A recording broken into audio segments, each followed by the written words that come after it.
My uncle lived on a farm most of his life. He had some animals, couple cows, couple pigs, chicken.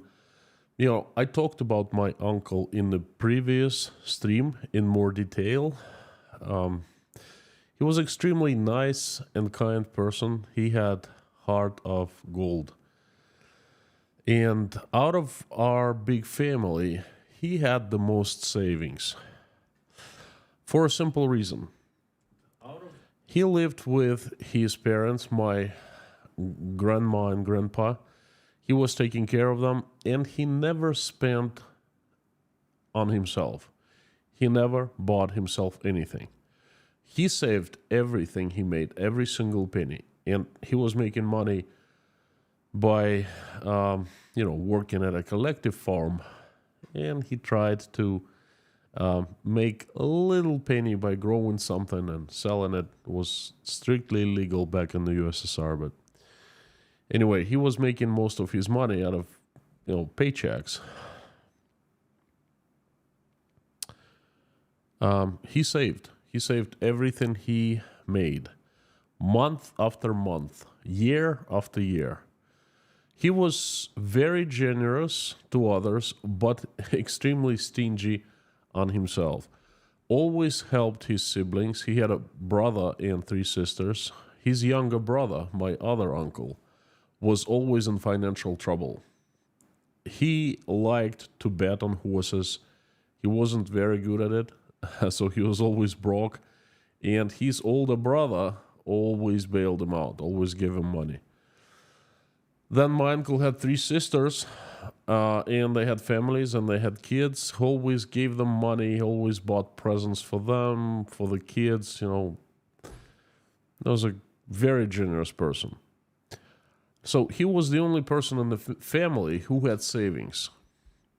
He was far from rich, just had some savings.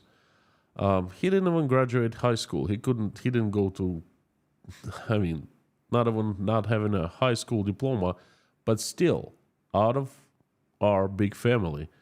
And his siblings were all with high education, engineers, teachers. He was the only one who had savings. He was he had a job at a collective farm. He was great with animals, especially with horses. Oh boy, he loved horses. He was taking care of, his job was, he was taking care of cows and horses at the local kolkhoz. I think he had a year worth of salaries saved up. Again, he saved up every year after year, for decades, decade after decade, the 60s, the 70s, and the 80s. And he kept all his savings at a bank, a Soviet bank. There wasn't much of a choice back then. You could either keep it at home or you could keep it at a bank. And the bank seemed to be much better choice, much safer choice, because,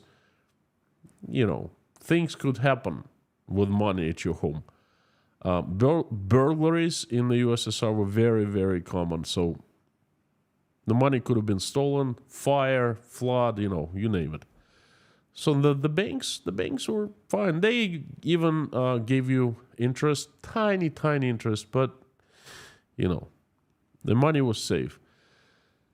So imagine, decade after decade, my uncle, along with hundreds of millions of regular Soviet people, just regular people, workers, engineers, athletes, farmers, they kept their money in one single bank, the only bank of the USSR. All the 60s, all the 70s, all the 80s, things were fairly stable. There was very little inflation, so little that it was literally negligible. And the Soviet state guaranteed the safety of the deposits. You could always go to a bank and withdraw your money, take out cash. And then one day, the USSR fell apart. My uncle, along with millions of Soviet people, lost all their lifetime savings.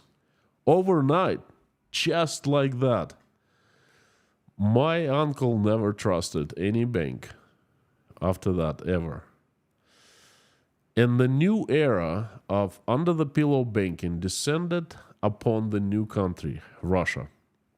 In this stream, I'd like to tell you a dramatic story of one country that reinvented the wheel in the 90s, was doing fabulous in 2000s, and made a huge mistake in 2020s, and is thrown back into the 90s again. Howdy, everyone. My name is Konstantin. Welcome to Inside Russia, where usual Russia is explained by the unusual Russian. What you will find here is truth, common sense, reason, and logic, and some emotions because I'm a human being. What you will not find here is propaganda, BS, or lies. Don't even look for it here. If you want some of that BS, some of lies or propaganda, go see some other bloggers. There are plenty who tell you that Russia is doing fantastic, and I merely give you the truth. And this is what I'm going to be talking about today. Not about the current situation, but it's going to be a more subjective stream. You know, I'm going to be telling you how I am feeling, what I see coming, and things like that, you know. And I'm going to give you parallels with the past. First things first. Why am I making this stream? What is it about, and why I think it'll be interesting? Folks, I'm seeing a huge lightning fast transformation of my country. It's going through times that can only be compared to the 90s, probably even more turbulent right now. Unfortunately, this transformation is not positive.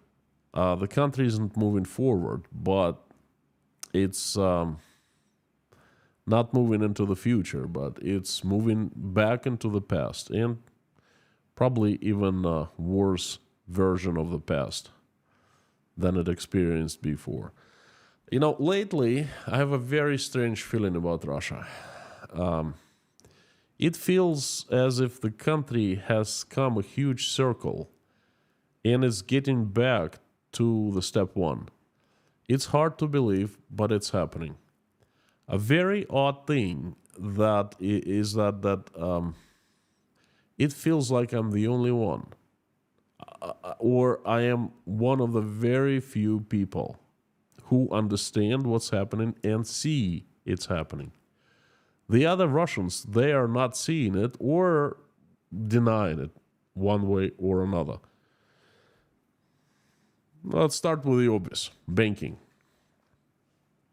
People lost all their savings in 91, 92 due to two things: high inflation and basically banks closing their doors. Turbulence, lack of law, lack of regulations, lack of control. Early 90s was very strange time. It reminds me of today.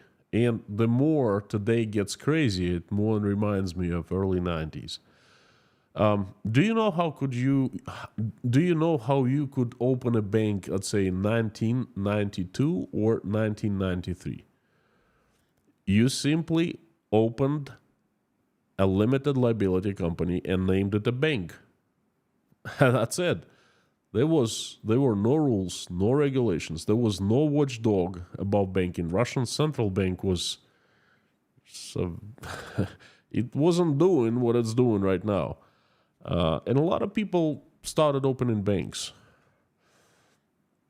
By 1994, 3 years after the USSR collapsed, 3 years, there were 2,437 banks in Russia.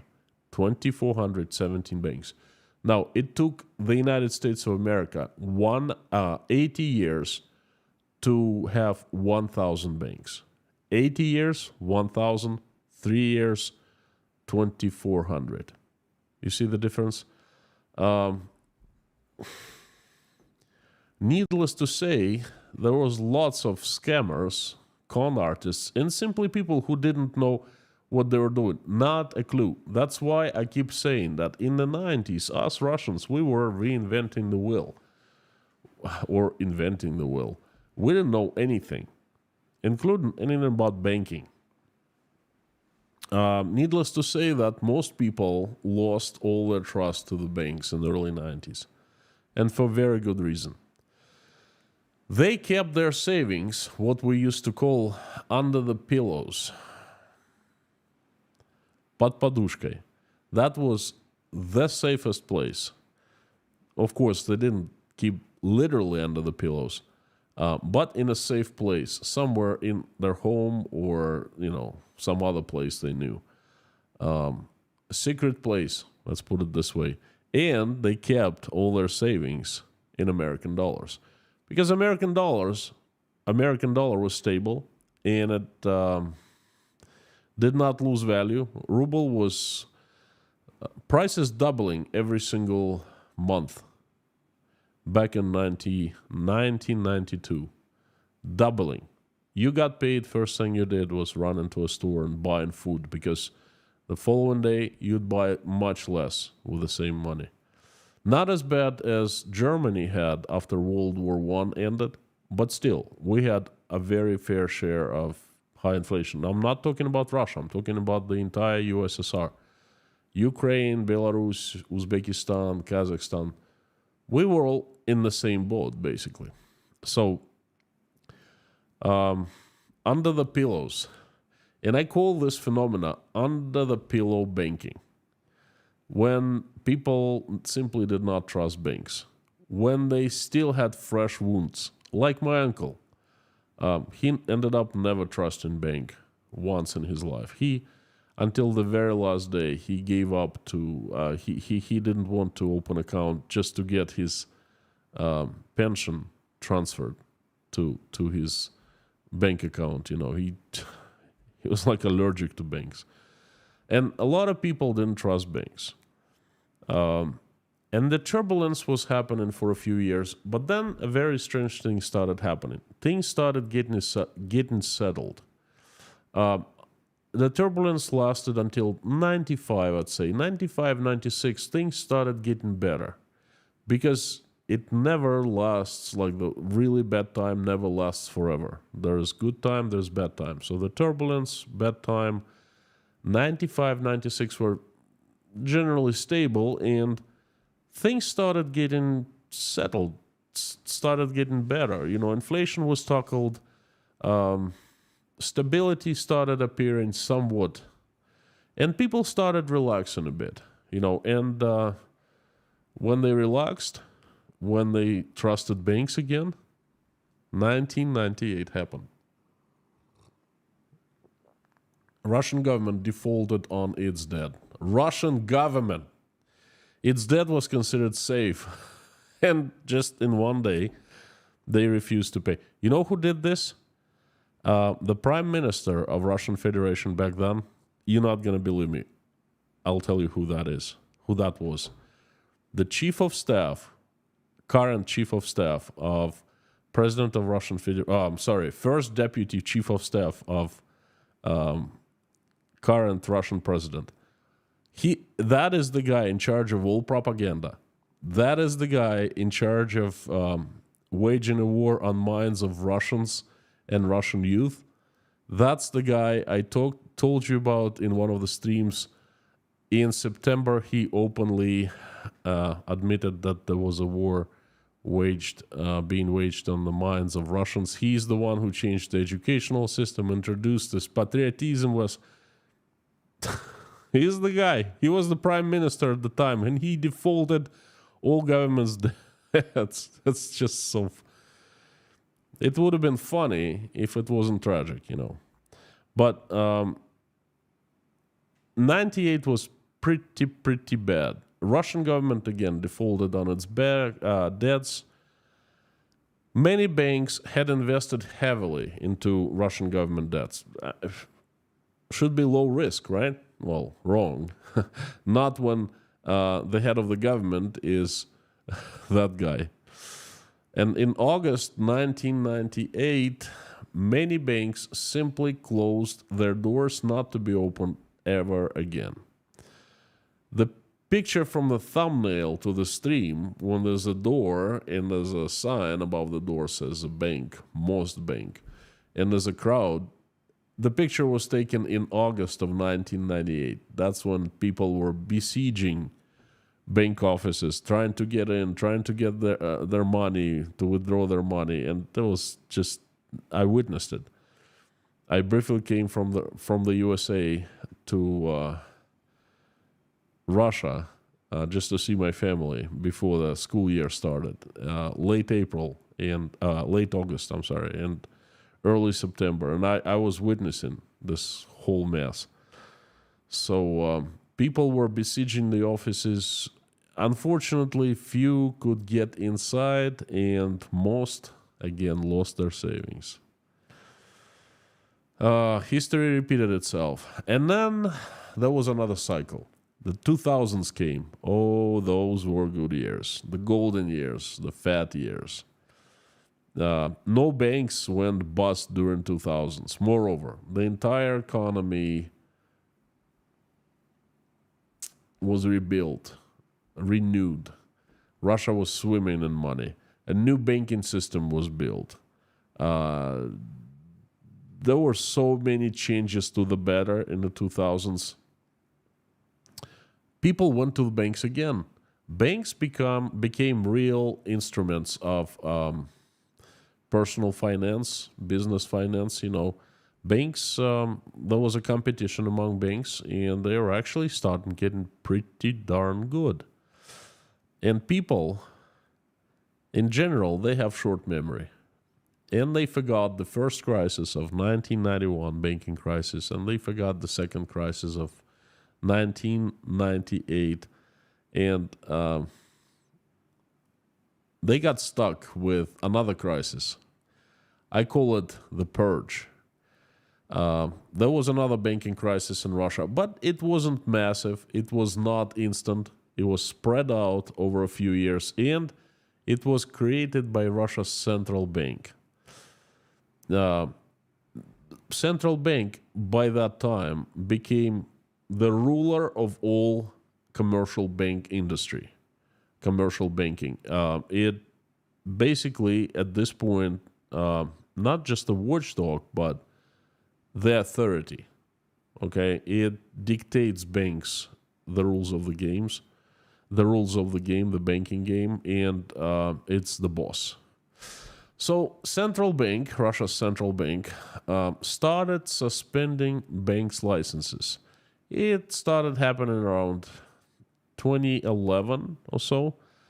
Usually small banks fell victims, and quite a few of them were very, very good, because small banks can outcompete big banks only by offering better services. And those banks started falling victims. To me, it was very clear that the cartel agreement existed between the central bank and the big boys. Russia's probably top 50, top 25 banks or something like that. The central bank was weeding out the competition for the big boys, including Sberbank, the biggest out of them all, the one who stole my uncle's money. Sberbank, that bank, lasted over from the USSR. But then it was not, how should I say, acute crisis. It was spread out. Not too many Russians fell victims of that. Some lost their money. By the time when this third banking crisis appeared, Russians were personal accounts were already protected by Federal Reserve Fund, the equivalent of FDIC in the United States. So not too many people lost money personally, but companies. You see, the accounts of companies are not protected by FDIC, and companies lost quite a bit of money. And now, so there have been 3 crises in Russian banking, and now people have forgotten the bad times. They have forgotten what happened to them in the past. Because you live year, 2, 3 years, and everything is kind of normal, and you start getting relaxed, okay? All that bad stuff that happened to you in the past, it starts fading from your memory. They forgot that banks already screwed them over 3 times. They basically took their money and ran in the past. Now everything seems to be calm. Believe it or not, but here in Uzbekistan, I receive at least 2 telephone calls on my Russian telephone with offering of loans. Constantine, Mr. Constantine, would you like to take out a loan at our bank? No. No? No. Why? You don't need money? They sound so like dumbfounded. Like, what, are you stupid? You don't need money? Well, I tell them, well, your money is very expensive. Well, what do you mean? And then they start selling me like, oh, we have very low interest rate. Yeah, right. What are the hidden costs? They can't really, lie to me. And basically, I just stopped taking their calls. When I take a call and that someone's trying to sell me a loan, I just simply hang up. So everything is kind of, normal. No busts lately. All banks are doing good. But I claim that this right now is not a very good time for banks and banking in Russia. Actually, it's the worst time. Actually, it's the worst out of the previous 3 crises, okay? Russian banks are up for a very hard time, and many are up for death. And the bankers, they know it. They know very well. They know what's coming. They know their business. They started closing offices like crazy. In May of this year, that's the latest statistics. There's the record number of offices closed throughout Russia. They understand what's coming. And, they start getting prepared early. A wave of defaults and bankruptcies, a big one, a huge one, a tsunami is coming. I want to ask you a question. Have you ever experienced a big thunderstorm? I have, many times. They happen in July, in June, in Maine. Because right on the coast of Maine, where big masses of cold air moving from the west to the east, and they hit the mass of air above the Atlantic. And this is where, there's 2 huge masses of different airs collide, and thunderstorms in Maine, oh my gosh. But thunderstorms there, they never happen out of the blue. Usually, when a real big storm is coming, you start feeling it well in advance. Has that ever happened to you? All of a sudden, you start feeling something in the air. Sky getting darker, wind picks up, temperature starts lowering, the pressure is dropping. You can start smelling something coming up in the air, Same with the Russian banking industry right now. It's that moment before a big thunderstorm, before the thunder hits. Banks giving loans out like crazy to those who cannot afford loans anymore. Most Russians are way overcredited. Overall economy forecasts are grim. Industries have been imploding. There's less and less money in the economy. The only industries that are doing well that are owned by the government, and government gives money, pumps money into them. They're like military. They're connected to military. most Russians who had business, they're closing businesses. Businesses are shrinking. People have less money to spend every single month, less and less. And you already feel, you hear thunder far away, so to speak. Number of defaults, both personal and business, number of bankruptcies, well, defaults, has been steadily rising. So this is a big storm. Not sure if it's a perfect storm. We will see that, but it's a big storm that Russian banking industry is facing.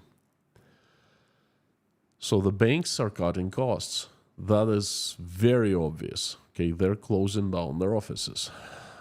And guess what?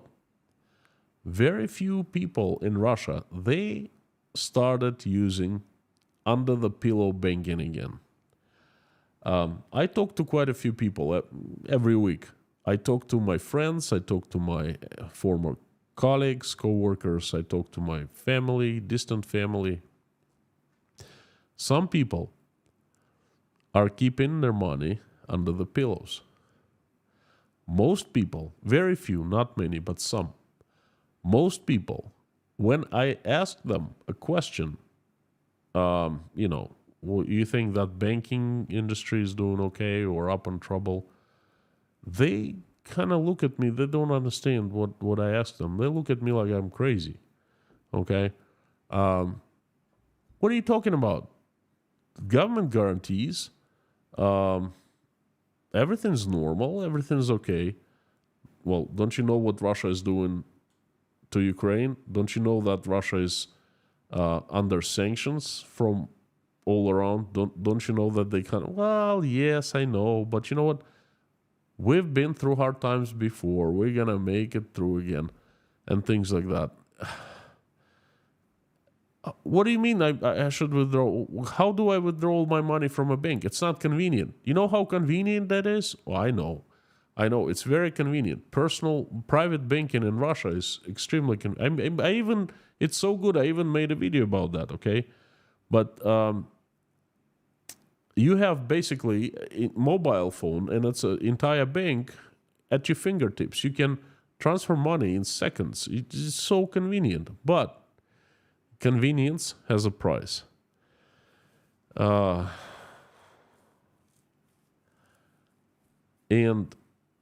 many people will gonna pay the price now. I don't know when exactly, but I sense the big storm in the air. It will come sooner or later, but it's here. It's around the corner. It's gonna happen. If I was in Russia right now, I would be running to my bank and withdrawing all the money, taking out cash, and keeping them under my pillow. Hey, call me Luddite.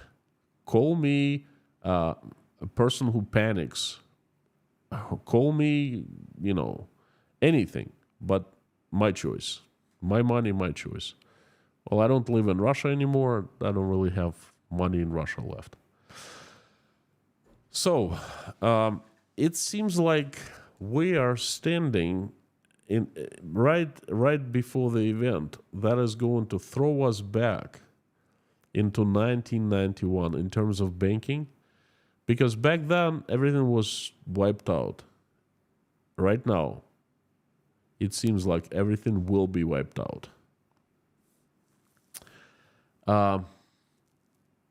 We have made a huge circle.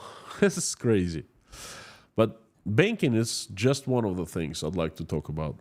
I'd like to tell you more about the 90s and how we have made circles, not just in banking, but in many things. Cars. That's a completely different industry. And until mid-2000s, early 2000s perhaps, we did not have dealers, manufacturers of different brands, foreign brands, having presence in Russia. So if you wanted to buy a brand new Mercedes, where would you go?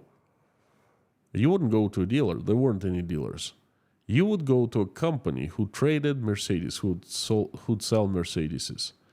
But it was not an official dealer. It was simply an LLC who, paid a certain amount for a certain amount of money for to bring a few Mercedes to Russia. It doesn't matter, a few foreign cars to Russia. And, it had a showroom. And a showroom was reinventing the wheel because if you're a dealer of Mercedes, you have a certain quite a few requirements, okay? And you must meet those requirements. And it doesn't matter. Any kind of a foreign manufacturer. Toyota, BMW, Mazda, Honda, whatever. If you're a dealer, you must meet the criteria. Very tough criteria too. But back then, there was nothing like that. You just get into a showroom, there were a couple cars, and people name you the price, any price you want to, and you pay the price and you drive away. They don't give you a warranty. They don't give you insurance. You don't even know if that car was in an accident or not. You don't know if, for example, it had been already in operation. Someone had driven it, and simply they put the odometer data down. Basically, nullified all the mileage. You didn't know that. Once you bought the car, a foreign car, again, you didn't have any service. No one knew how to service it.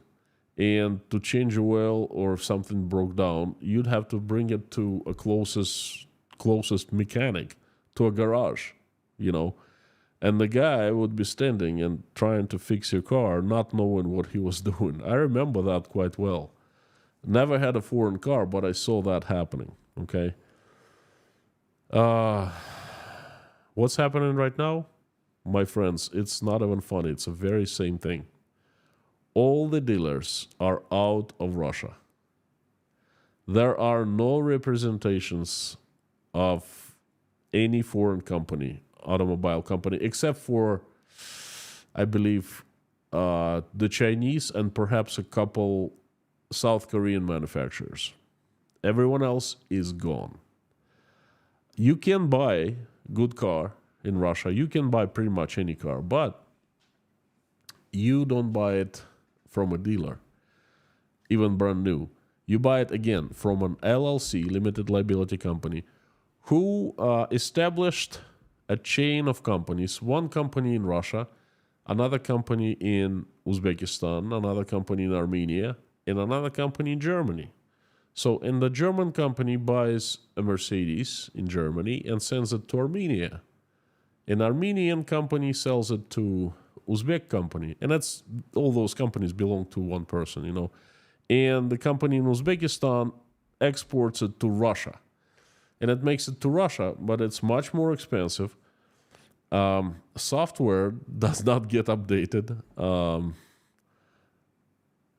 Porsche has decided to shut off all the electronics in Russia. So if you buy a Porsche, then nothing works there in terms of communication with the outside world, like electronic maps and things like that. There are no updates of car software and things like that. So kind of the same thing that was happening in the 90s. So we are back to the step one. Probably not the step one, but step two or step three. Another thing that was happening in the 90s was челночники. We call them the shuttlers. People who would just fly to, let's say, Turkey, had a few bags, would load up bags with things, and go back to Russia and sell things at the stores. Either, give wholesale price and just sell everything wholesale, or they had own small stores and they would fly to Istanbul, load up their many bags, go back to, let's say, Rostov, and they would be selling whatever they brought from Turkey at their stores. That was such embodiment of the 90s, the shuttlers, челночники. We thought that time was long over and that would not go back ever. But guess what? It's back. Not with a bang, but it's back.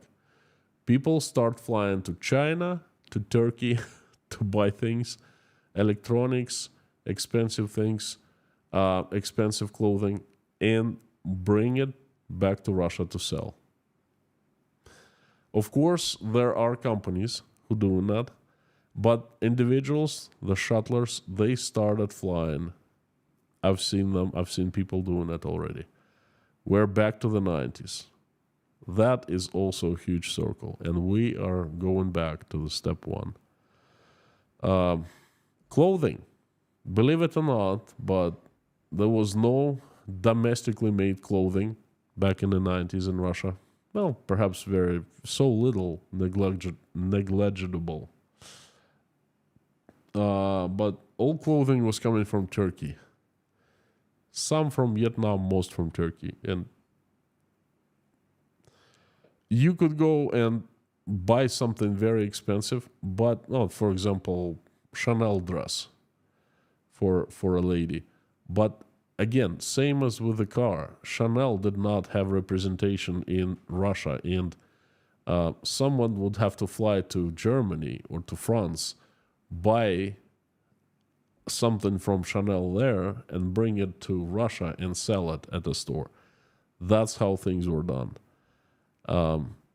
Russia's been isolated for the past 16 months by pretty much the entire world, definitely the entire West. And I definitely can see this times of the early 90s, mid-90s coming back. I see that people would be buying clothing.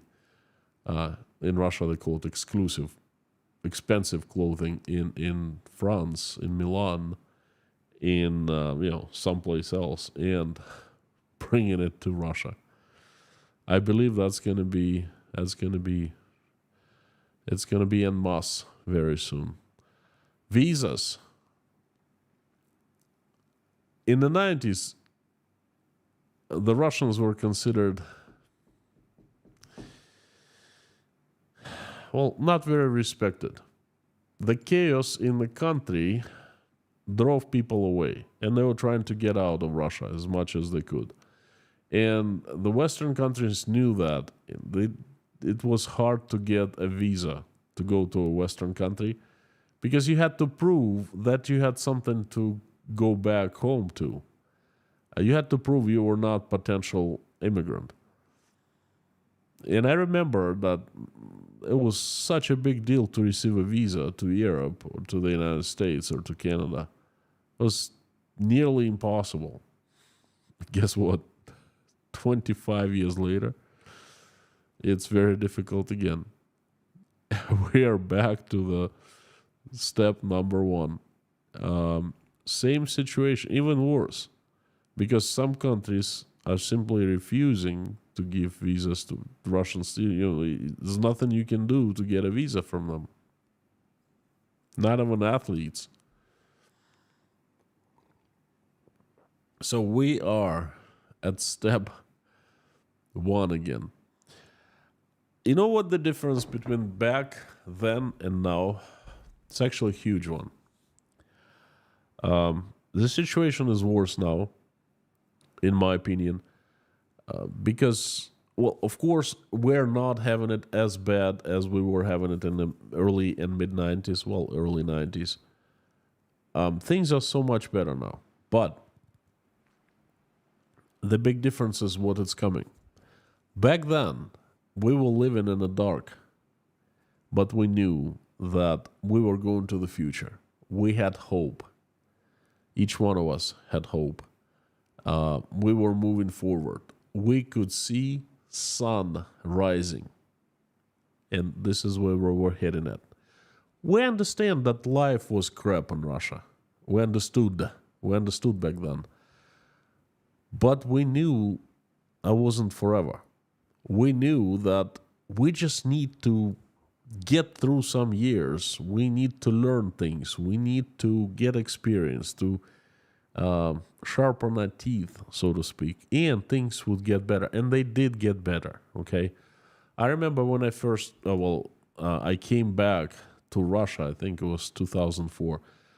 The spirit of the country was absolutely incredible. We were moving to the future. Anything was possible. How do you get this opinion? By just looking around you. Everything around was optimistic, was great, was, you looked at commercials and billboards, advertisements, commercials on TV, and the general idea was everything is up to us. Everything's going to be great, okay? And things were great, and things were getting better and better. So we were moving fast. In the 90s, we know that, where we were going to. Right now, we are also moving fast. But unfortunately, we changed directions. We have started moving backwards.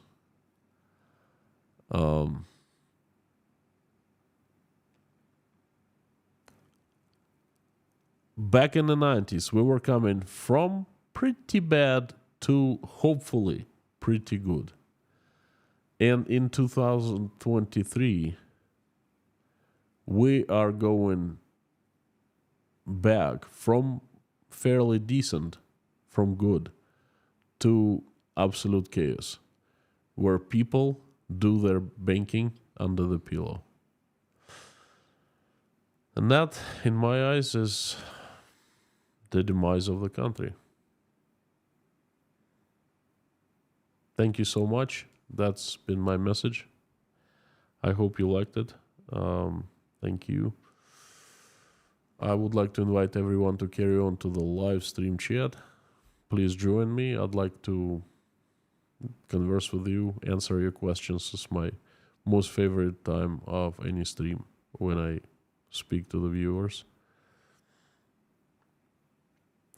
While I am turning the live stream chat on, I would like to ask you to help me. Please help me spread my message by making reposts on your social media accounts. Consider signing up for my Telegram account and Telegram channel and Instagram account. The links will be down below. And if you'd like to buy me a coffee, I absolutely would not mind that. You can do that by buymeacoffee.com or become a patron at patreon.com. Thank you so very much. And the chat is on. Folks, what do you think?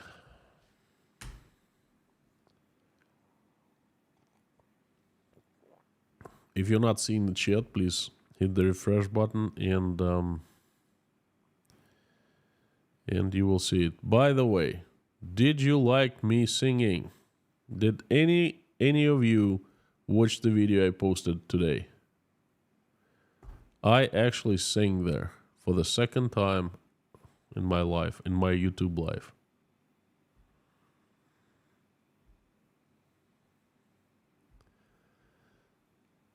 I sang about Karl Marxstadt, and it was absolutely horrible.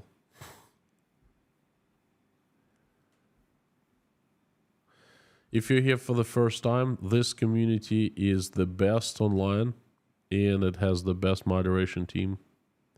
Best in the universe. Lorna, Mammy, Harry Potter, and Black Cat, Bob S., and Prince Amir Fazad. Trusted mods, friends, family, thank you so much for coming.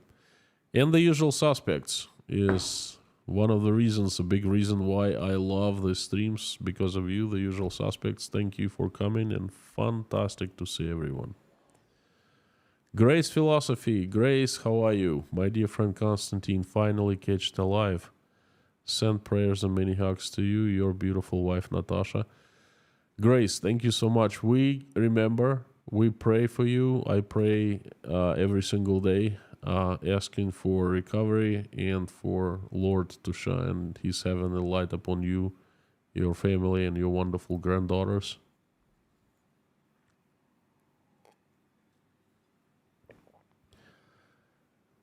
Friends, the usual suspects. I think you're all of you are here.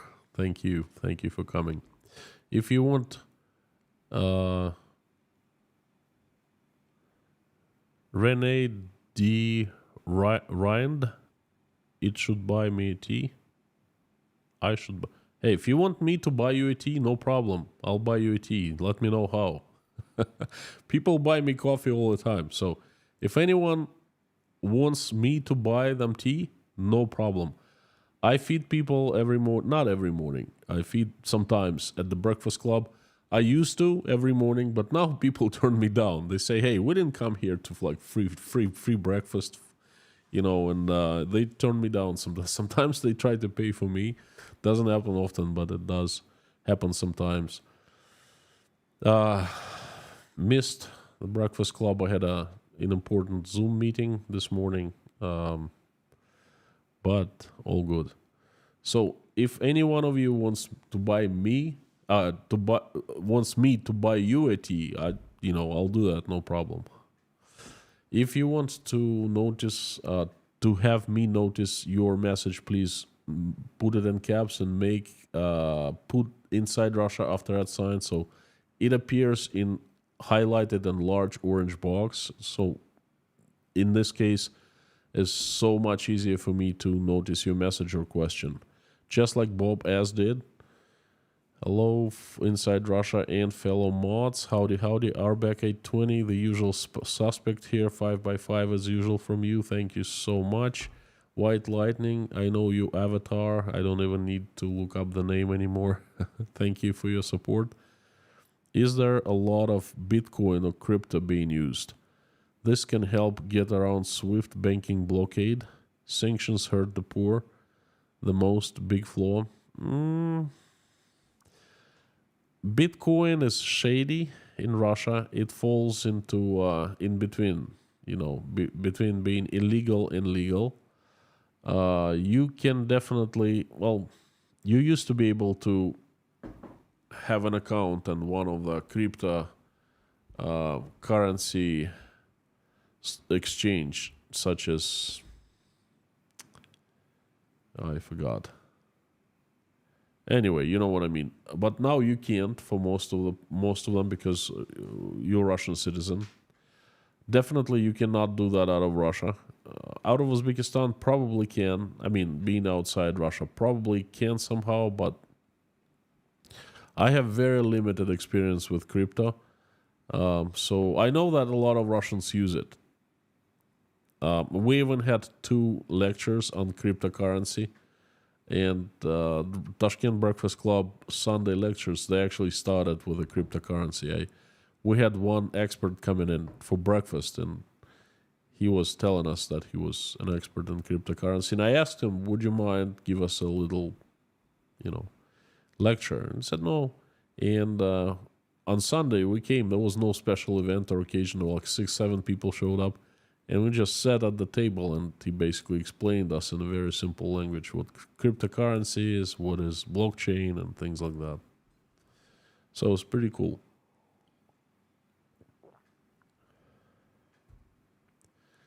Great Southern Land. If the inflationary pressure is caused by undersupply rather than increased demand, how will raising interest rate solve the problem? A very complicated economic question. It's not caused by undersupply. Inflationary pressure is not caused for the most part of undersupply. It's caused by primarily 2 things in Russia right now. First, lots of men are not in Russia anymore. Lots, it seems like hundreds of thousands have been missing. I don't know how many killed. I should not be making assumptions. I will just say missing. They are either dead already or they're just in the Ukraine, in the front lines. But it's a fact that there are so many people missing, and there are very few men available to work. There are so many men that left Russia for good. I would say between those who are missing, hiding, running away, who left the country, from 3 to 4 million people. And do you know what it means? It means that there is high demand for people and low supply. And people who are in Russia, they demand high salaries, and high salaries they get. And this definitely is a major force behind overheating the market. Okay, that's number one. Number two, this past 6 months have been record high in personal loans. People taking out loans like crazy, like there's no tomorrow, and they spend things. They buy consumer goods. They buy. They take out mortgages. They buy things that are imported into Russia from China, not manufactured. Some even buy cars, not too many because sales of cars have tanked, but lots of people are pumping money into the economy. And their credits are not, there's no collateral. They are not guaranteed by anything, okay? What Russian central bank is doing, it's doing a classical thing. It tries to keep the inflation low. It's doing a classical thing. It cuts off money supply to the economy, okay? It's crushing down hard on commercial banks, saying you cannot give out loans like you have been giving them out anymore, because that's not going to be good in a very, very short run. They're trying to cut money supply from commercial banks. They are trying to cut general money supply, and it actually somewhat works, okay? Answering your question, that's the best I could do in a nutshell. It's like an entire stream for the question, you know. Jekyll N, thank you so much. Usually you come and help without message, but today there's a message from you. I read in Russia private banks are already shutting branches at higher rate. I reckon people are slowly putting their money under the pillow. Jekyll, that's been my stream. That's exactly what I talked about today. Exactly. First part of my stream was just about that. May of 2023 was the record high for shutting down branches of commercial banks. Why? Because the banks know what's coming. They're cutting costs. That they will be trying to, try to take that hit in as good positions as they can afford. You're absolutely right. Private banks already shutting down branches. I said it in the video. By the way, have you seen the video that I have released today? Just a few hours ago. There was a news about banks shutting down branches.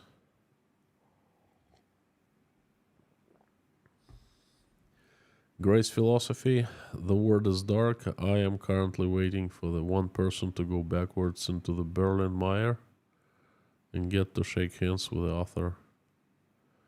George Orwell, many hugs. George Orwell, 1984?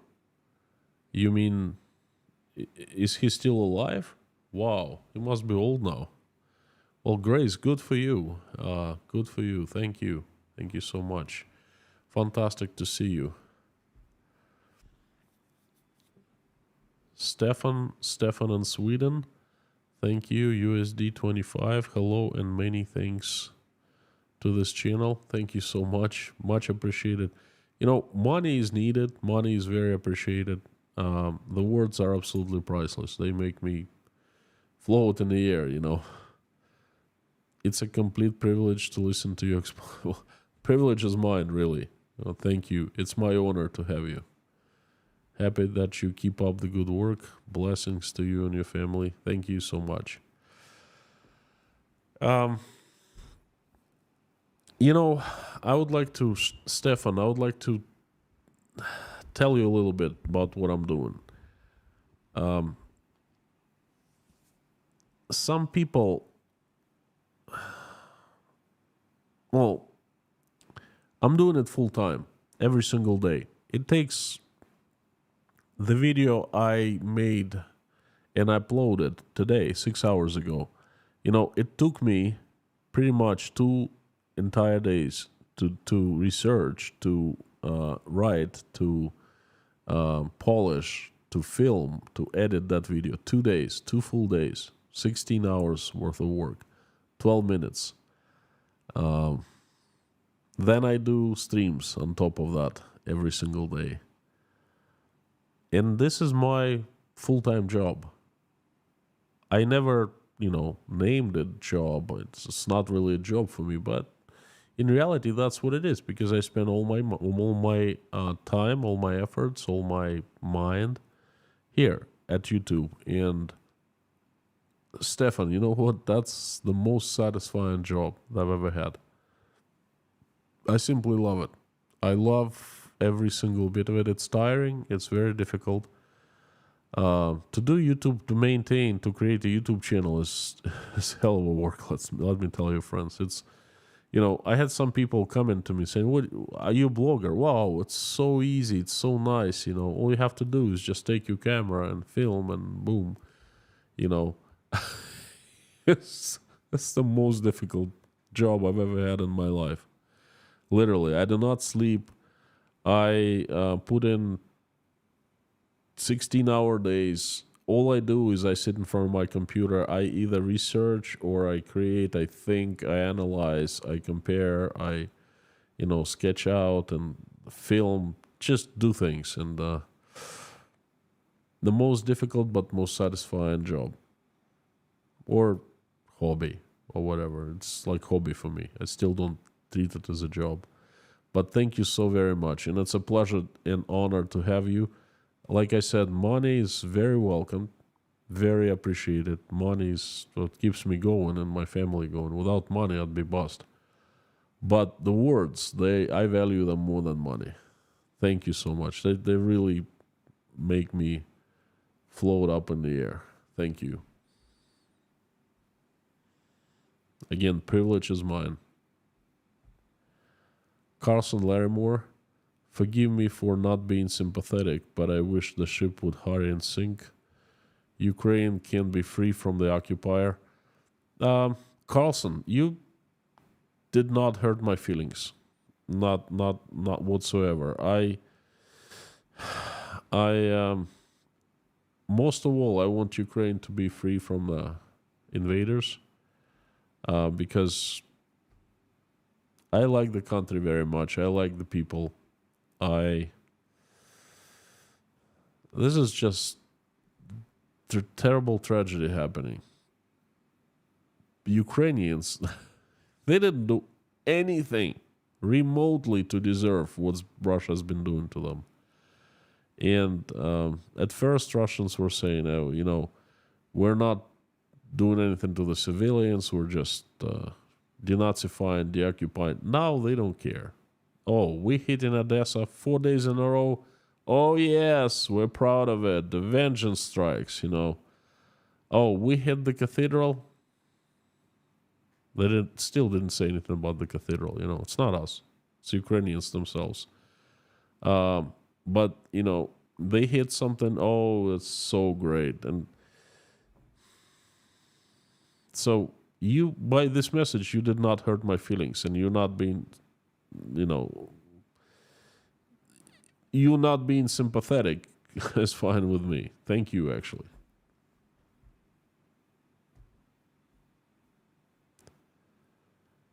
I think I missed something. This is Earl Grey today. It's good. Twinings Earl Grey. No, I'm not sponsored by Twinings. Just like their tea.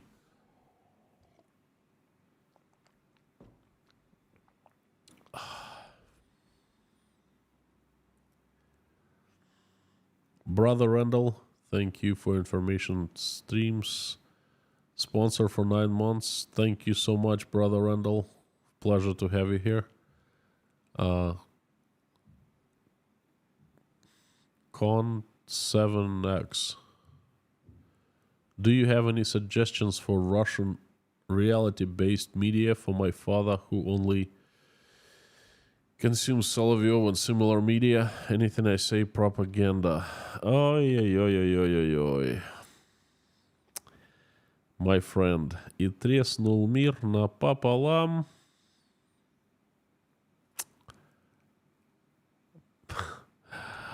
You are not in a unique situation.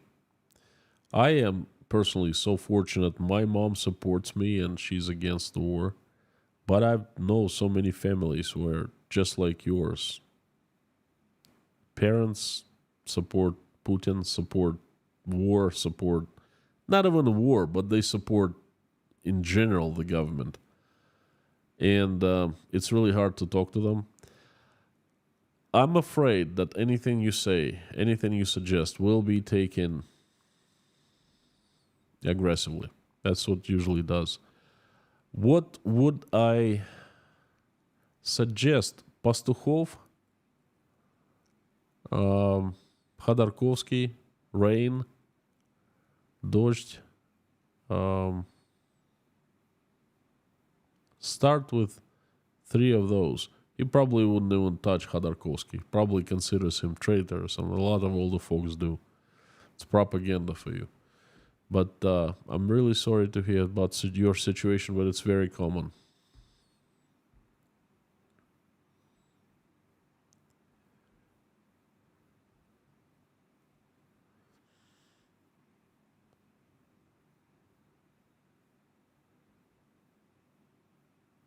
Lisa Kumrian, my Volga German granddad had this impulse to hide money under the mattress.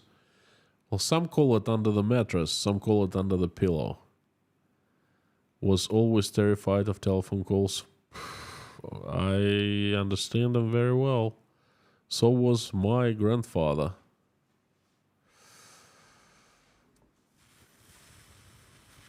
Well, my grandfather wasn't terrified of telephone calls because never had telephone, but he was terrified of everything else. So...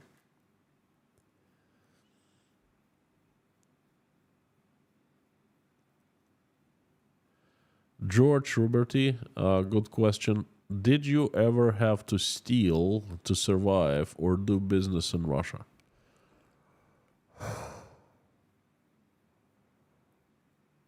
I never stole anything. Actually, I did steal once. I was probably 4 years old or 5 years old, and I was at my granddad's farm, and there was a real nice can. You know, like you have canned chickpeas in a very nice can. And the can, I needed the can for some reason. I don't remember why, but... And the can was just sitting there on the fence, and we had a fence between us and the neighbor, and it was not our can. It was kind of belonged to the neighbor, and it was just there within arm's reach. And I stole it. I took it. I asked. They said no. I took it anyway, and then I got busted like 40 minutes later.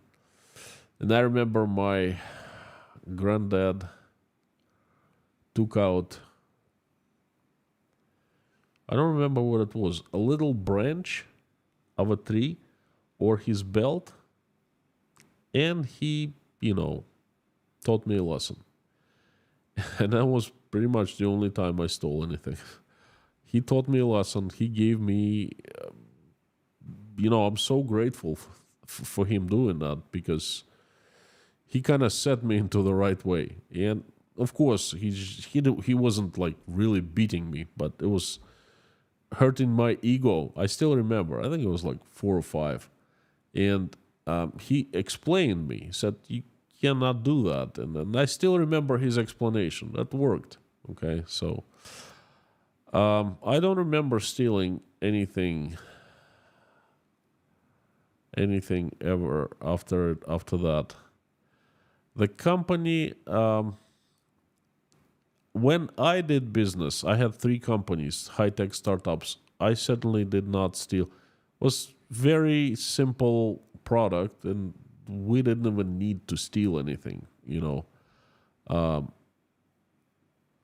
The company that I worked for, a large corporation, it had to do things that were shady. Not illegal, but grayish, okay? So, but I was never personally involved in those decisions. I was aware of some things were going on. But it's not just Russian companies. Companies like Siemens, Arriva, Alstom, they did the same thing, So that's as far as we went. But we never stole. We never stole anything. We never lied to anyone. We never promised to pay and didn't pay. That was not the case.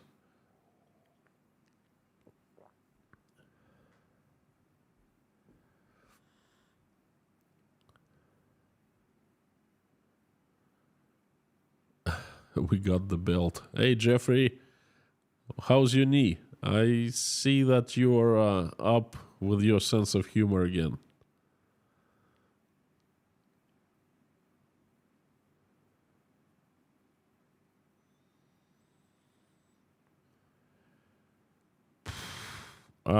The underdog. Don't even tell me. I remember the story. Yeah, he wanted to help Germans.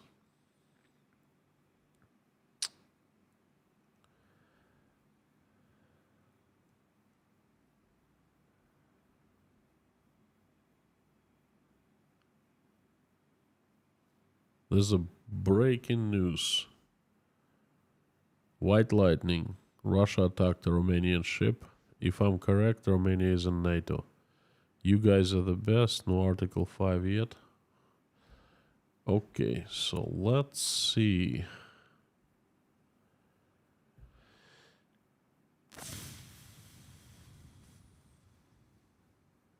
Russian news. Nothing. Zilch. Zero.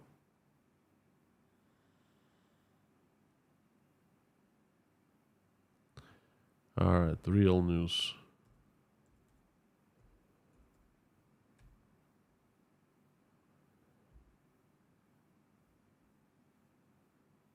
Nothing. Where'd you get the information from? The latest I heard was Sergei Shoigu, Russian Minister of Defense, appeared in public after a month in hiding or retirement or whatever. And he actually made it to North Korea. Why that doesn't surprise me, okay? But White Lightning, would you please name your source? Where'd you get the info from?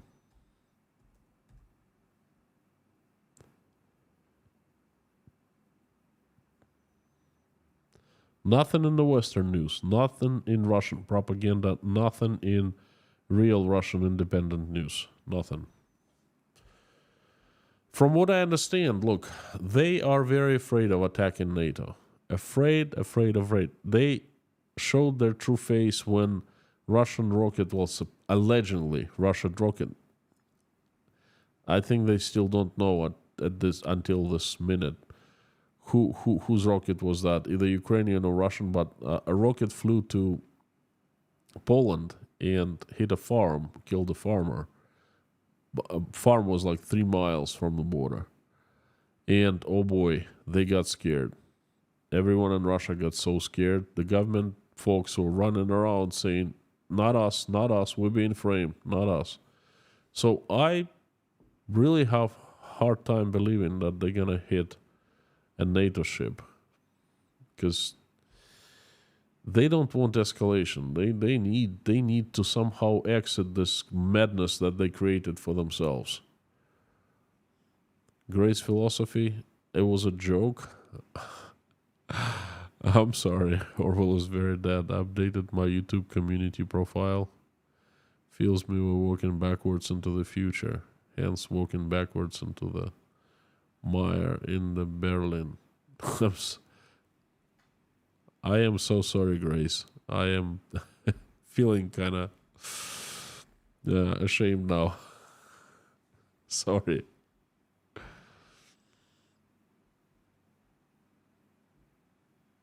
Great Southern Land, thank you for gifting a membership to one person. One person, thank you so much. That's fantastic. Thank you.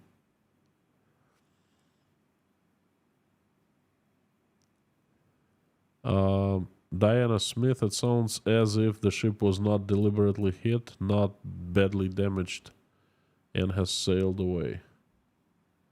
Did they hit it by mistake?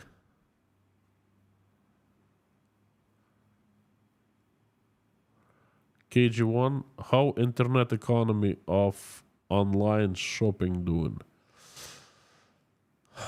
It has grown because it started with COVID. Once people got locked up in the quarantine, they started taking their business online. And there are a couple companies in Russia that are the biggest ones. For example, Russian equivalent of Amazon called, there are two companies, one called Ozon, O-Z-O-N, Ozon. Another one is called Wildberries. So they're doing fabulous.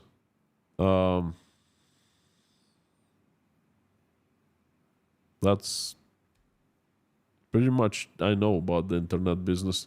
Of course, internet business shopping has been hit by the sanctions a great deal.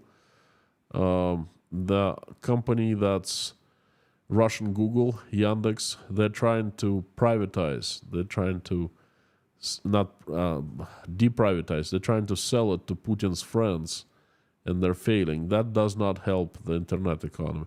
So basically, it's shrinking globally, but locally, some companies are doing great. That's what is happening.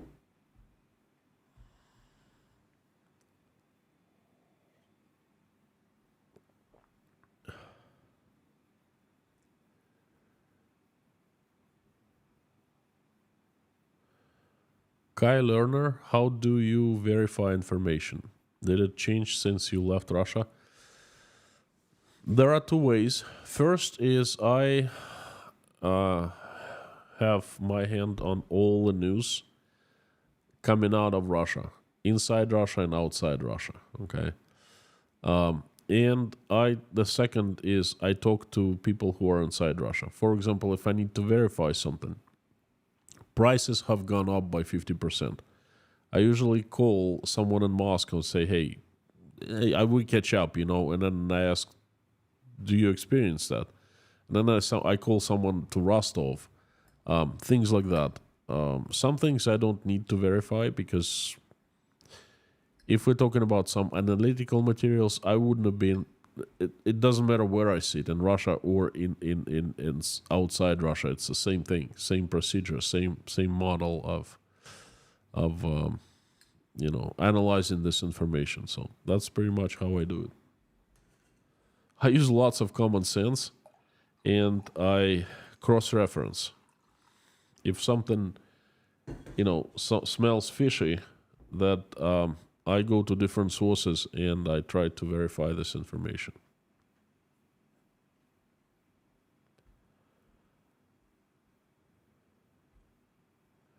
MacFun, howdy from Switzerland.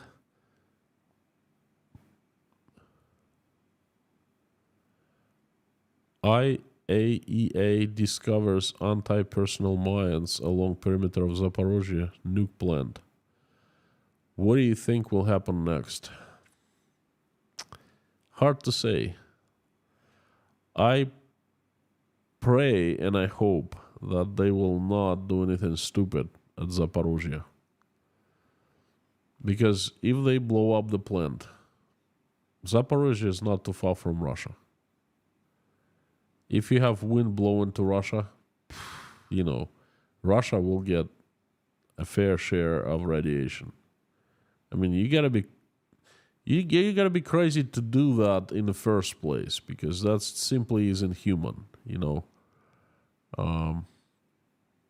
I just hope and pray that everything's gonna be well with that nuclear power plant. Welcome to Inside Russia. Fantastic to see you. And Jason Carney, thank you, Jason, for coming back. Thank you so much. Thank you. From me, my wife, thank you so much. From the bottom of my heart, the champion of supporting Inside Russia. And thanks for the 5 gifts of membership to 5 people from me and from 5 people. And you've gifted so many memberships. I think a lot of people thanking you every single day. Crusader Damien, howdy. The Russians are desperate, and decisions made in that state are very dangerous. Agreed. Although NATO eradicating Russian troops out of Ukraine with Article 5 may not be a bad thing as long as we don't go nuclear. What are the chances we don't go nuclear? If this Article 5 invoked and NATO is all out against Russia, what are the chances that we will not go nuclear? I don't know.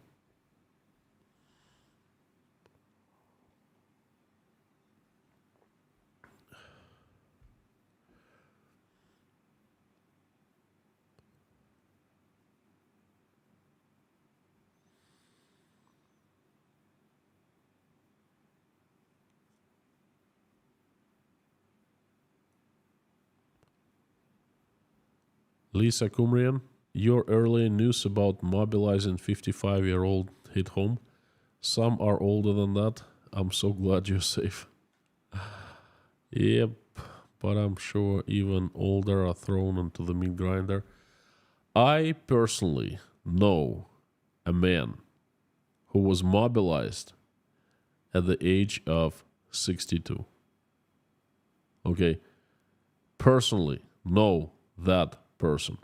He did not stay there for a long time, either a couple months or a few months, and he was demobilized. But he was there. He survived. And I think the only reason he survived is he was the oldest one, and everyone tried to, push him aside to like save a place or something. So 62. Now, for the senior officers, 65. Junior officers, 60. Privates, 55. Woohoo! They just pulled the trick on draftees. But you know what? I will not spoil it for you. I'll make another stream about that. That's just so crazy. Literally, crazy news. I could make a video about crazy news coming out of Russia every single day. There's just so much of everything. I pick and choose, and some things I miss because I don't have time to cover everything, Who would have thought? Who would have thought? Eileen, thank you so much. There you go. A Romanian ship has been damaged following a Russian attack on the Ukrainian port of Reni on the Danube. The Ministry of Foreign Affairs in Budapest reports, Bucharest, I'm sorry, from Radio Moldova.md. Interesting. Well, if it was a big accident, it would be all over the news, because it does concern NATO, okay, and there's a possibility of Article 5 invoking.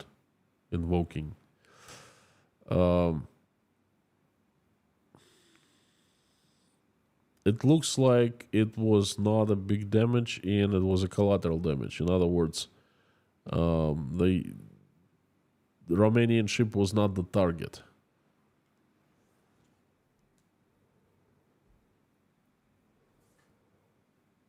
Crusader Damien, NATO would respond conventionally in Ukraine, targeting Russian troops, command and control centers, sinking the Black Sea Fleet, no attack on Russia.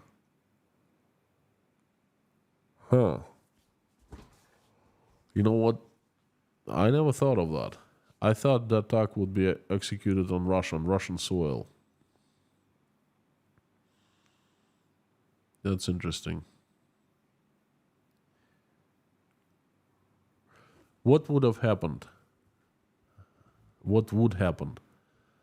Um, Most likely, Putin immediately would order complete and utter mobilization of everyone. But then, if they get mobilized, let's say within a week, what's then? There's no uniform, there's no weapons, there's no handguns, no ammo. They can't do much, can they? Anyway, Crusader Damien, thank you so much for giving me food for thought. Thank you.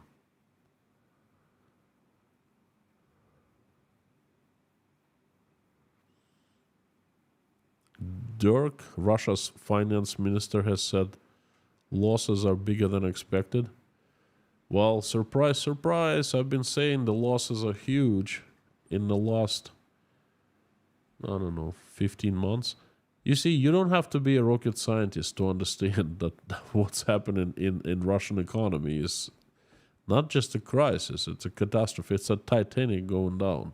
Wait until it's all the way down at the bottom and hits the bottom hard. You wait that. Bella Bluebird, howdy, and thank you for supporting. God bless the Ukrainian people who are suffering. Indeed, amen. Praying this war ends soon. Glad you and your family are someplace safe. Thank you so much. You know, I would like to finish the stream with your super chat, and I would like to take it over into praying. And we pray for Ukrainian people every single day. I would like to do that again.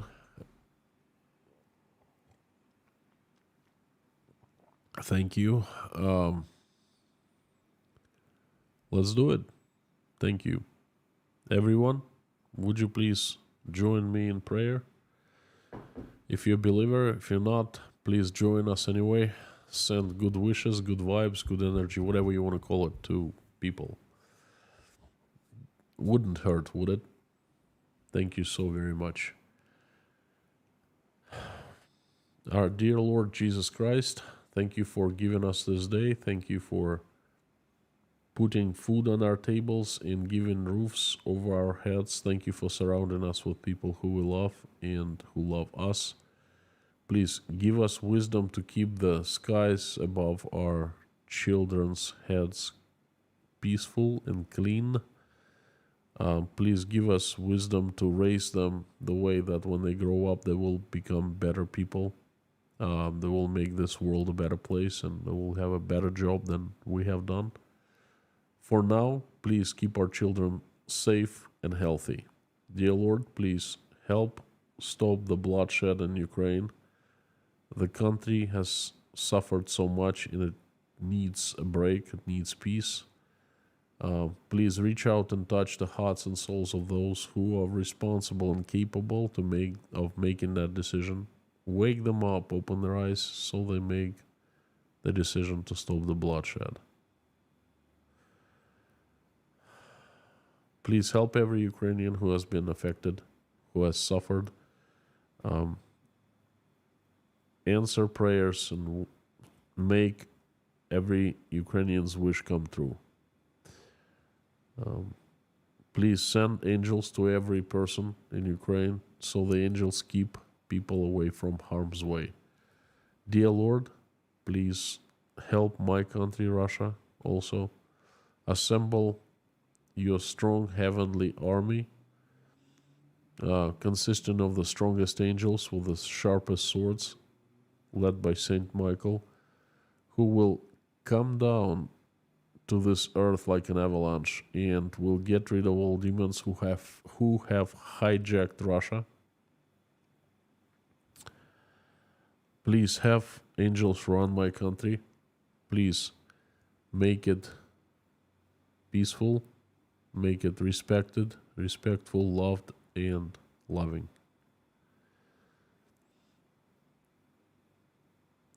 Help everyone who is traveling. Send them safe travels. Help everyone who is seeking for asylum. And please help all sick ones,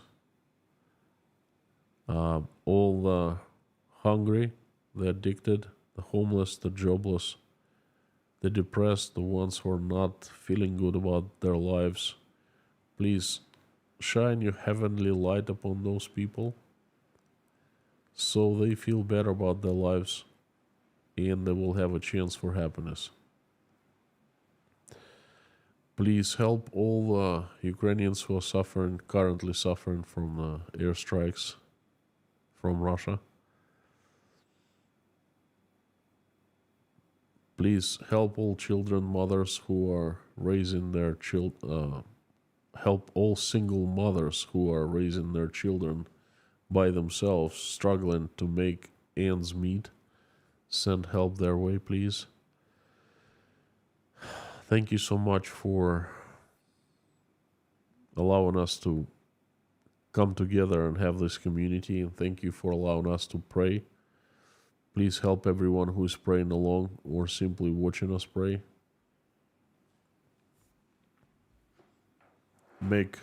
Hear everyone's prayer and make everyone's wish come true, please.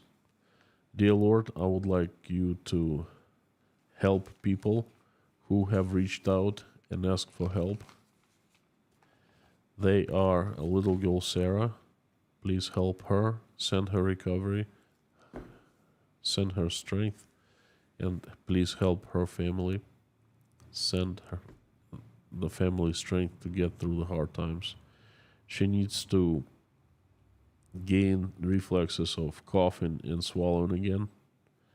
Please help her, send the angels, and don't leave her.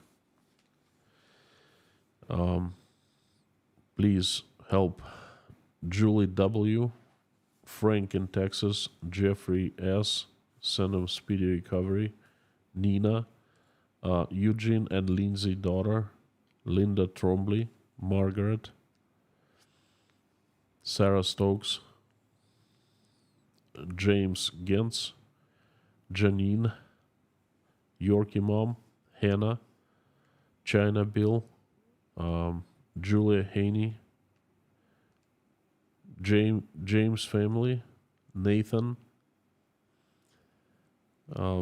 Please, God, have rest of James.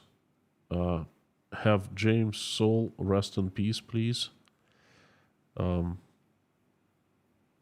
Susie Mailer, Heather, tired, needs sleep. Gloria Roberts and her brother Dave. Vasilin Lubomirov, Greg and Shirley, and Jim Hall and Larson, her family, and daughter Hannah, Delaney and two daughters, Max family, Patty L., Sherry Morin, CKOC, Brian Wilkes, Amir's Uncle Dickie, Liz Dumbrell and Liz Dumbrell's grandparents, Ripted, daughter of Aspen English, Ruth, Alona and her boys, Susan, Paula McDonald, George Ruberty, Dave Strains, Pam, White Lightning, Ivan Gershkovich, Rudy Kaisley, Darla, and Bib, Wayne, Shirley and Debbie, Jen Allen, Finola, Lars Henrik and Lars Henrik's mother, the Highwayman, Essie from the Scottish Isles, Outlander and family, Choriz and family, David Porter and his family, and everyone from Chernovtsi, Ukraine, Lars, Susan Marshall, Beulah, Lazarus, Boss Simon, Alvin's sister, Teresa D., Terry Carter, Joe and Lee McMahon, Meta Spencer, Diana and her family, Bree's friend, Caroline, Albina Fell, Michael Yukon, Joel, Life, Karin Vasseur, Pamela J, Lindsay, Brittany S, Larry, Yelena, Natasha, Jake, Michael, Oля, Dasha, Bonnie, Svetlana, Karen, Michael Milkevitz, Paul Beans, Richard, Mallory M, Dirk, Linda, Terry, Richard Burris, Angelica at Life, and Ian James, Randolph, Scan family's grandson, Harry's family, Verlinda's niece, Rafaela From, King Nero, Gaby Hyman, Donald, Kaltenberg, Jade, Lisa's son, Deborah, Allison Dave Moyers, Heidi, Bob, Maureen M, and her sister, Ashley and family, Lisa Cumbrian, Jacob, Adam Oliver, Grace Philosophy, please send recovery and shine your heavenly light upon her family and granddaughters. Maggie, Vladislav, Sergey, Susie Mailer, Gina Wayfarer, MS paramedic Liz, Karen, Lori Miles' husband, Sherry, Layla, Philip's mother, Mr. Dean Spooner and his church called Our Savior Lutheran Church, Lisa Cumbrian, and Jacob. I also would like to ask for a few special children. Please send them recovery. They are Cadence, Maverick, Sebastian, Coulter, Theo, Madi, Ava, Ansley, and Karin Vasseur's niece. Send recovery to them and send strength to their families. Also asking for all children of Ukraine and Russia who have been affected, please do not leave them. Send them you love and care. Send them good people, and please help them in any way they need. Also, please help all the children in the world who are not feeling well. Please send them recovery and help their families too. Thank you so much, dear Lord Jesus Christ. Amen. Thank you, folks, for coming. You are absolutely awesome and you rock. You are the reason why I come here every single day. Without you, most likely they wouldn't have been inside Russia. Thank you so very much. Mods, I appreciate you coming. And everyone, again, thank you. Before I sign off, as usual, I ask everyone to say along with me out loud as you can. Say along. Carthago delenda est.